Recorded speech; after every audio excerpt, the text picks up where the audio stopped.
बनाया। हनुमान बेनीवाल अगर झुका है तो वीर तेजाजी महाराज के सामने झुका, भगवान देवनारायण के सामने झुका, वो खजुरिया जो हमारे शाम है उनके सामने झुका, राम पीर के सामने झुका, खनौरिया सेठ के सामने झुका, लेकिन किसी नेता के सामने नहीं झुका। पद लेके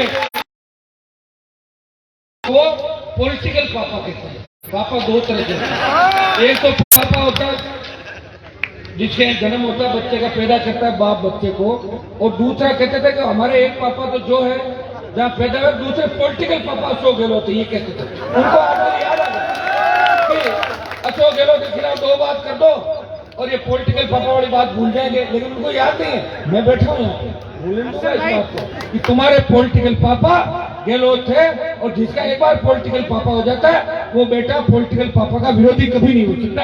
ये तय शुदा बात है। ये तो विरोध हम लोग भी कर सकते भाई। विरोध अगर करना सिखाया, लड़ना सिखाया।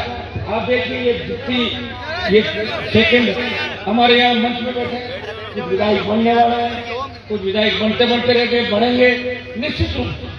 सारा एक आरएलपी का परिवार है। यहाँ इनको दूसरे कांग्रेस बीजेपी की तरह लाइन लगा के खड़ा नहीं होना पड़ता, नतमस्तक नहीं होना पड़ता, एक परिवार की तरह रहते। नए सीखेंगे धीरे धीरे, जोश है, जज्बा है, लेकिन इस बार परिणाम राजस्थान की जनता देगी। मैं दिल्ली के अंदर जब जाता हूं तो दिल्ली में पहले एक ही बात चला करती थी कि राजस्थान में तो भारतीय जनता पार्टी की 150 सीट आई। जैसे सरदार शेख का उपचुनाव हुआ, जब मैं लोकसभा के अंदर गया तो एक ही बात चली कि भारतीय जनता पार्टी आरएलपी की वजह से हार गई राजस्थान में, और आरएलपी के बिना भाजपा का कोई वजूद नहीं। तो भाइयों ये बात अगर दिल्ली में किसी ने चलाई, वो नागौर के सांसद ने आपके प्रयास, परिणाम और संघर्ष से मोदी तक का दिमाग ठीक कर दिया।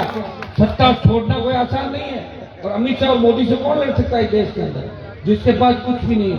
अगर जिसके पास कुछ है वो नहीं लड़ सकता, नहीं तो ईडी आ जाएगी, सीबीआई आ जाएगी। और गहलोत और वसुंधरा से लड़ने के लिए आप लोगों ने मेरी लड़ाई देखी, गहलोत के बेटे को जोधपुर में हराया, और वसुंधरा जिसके नाम पूरे देश के अंदर जिसका नाम चलता था, उस वसुंधरा को 7 समंदर पार ललित मोदी के पास भेज दिया। ये बीजेपी के नेता गलतफहमी में है कि वसुंधरा राजे हमारी वजह से चली गई। वो मेरे संघर्ष का एक परिणाम है कि वसुंधरा यहाँ टिकी नहीं, और राजस्थान छुड़वा दिया वसुंधरा को। ये जवानों का जोश और जो जज्बा और जो आशीर्वाद मुझे मिल रहा है कि एक जमाने में वसुंधरा राजे को मिलता था भाइयों। लेकिन भ्रष्टाचार के अंदर इस कदर डूब गई राजस्थान में, इस कदर अपराध में लग गई कि जिन लोगों ने वोट दिए उन समाज के बच्चों के सीने पे गोलियां मरवाई।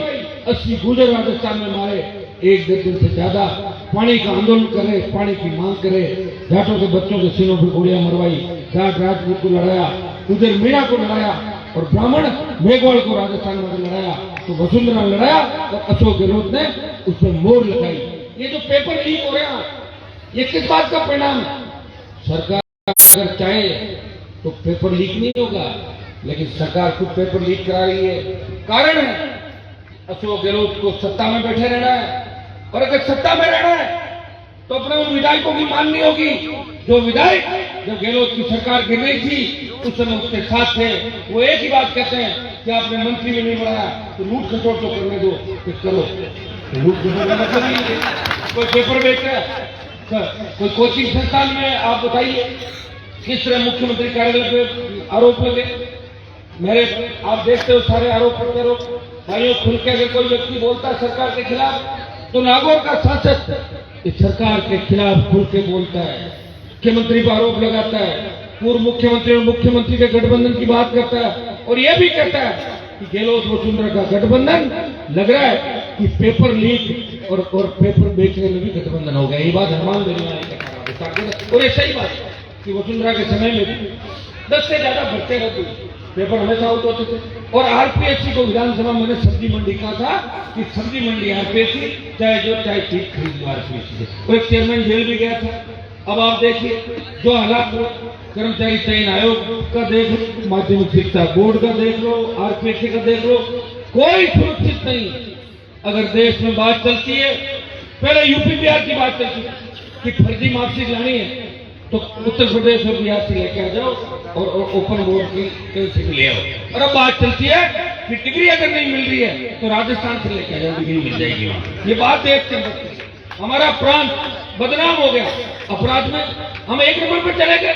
कौन दोषी इसके लिए? गहलोत वसुंधरा का गठबंधन दोषी है। भाइयों, जिन्होंने माफिया को पनपाया, आज बजरी माफिया जिस तरह राजस्थान के अंदर लूट खसोट कर रहा है, बजरी का जो सबसे बड़ा माफिया है, जिस तरह भारतीय जनता पार्टी के नेताओं के साथ 7 स्टार होटलों में दिल्ली के अंदर दिखाई देता है, वो गहलोत के ऑफिस के अंदर गहलोत के करीबी लोगों के साथ लंच डिनर करते हुए दिखता है। तो सीधा सीधा संदेश है कि वसुंधरा के टाइम भी वो बजरी माफिया हावी था और गहलोत के समय में भी वही बजरी माफिया हावी है। वो सरकार को चंदा देते हैं और जो सरकार को चंदा देते हैं वो लूट खसोट करते हैं। वो लूट खसोट किस पे करेंगे? एक बजरी का ट्रक जिसे 4-5 हजार रुपए में आता था, आज बाड़मेर के अंदर बजरी को लेकर बड़ा आंदोलन चल रहा है। बालोतरा में राष्ट्रीय लोकतांत्रिक पार्टी के पदाधिकारी शायद इससे यहाँ नहीं आए।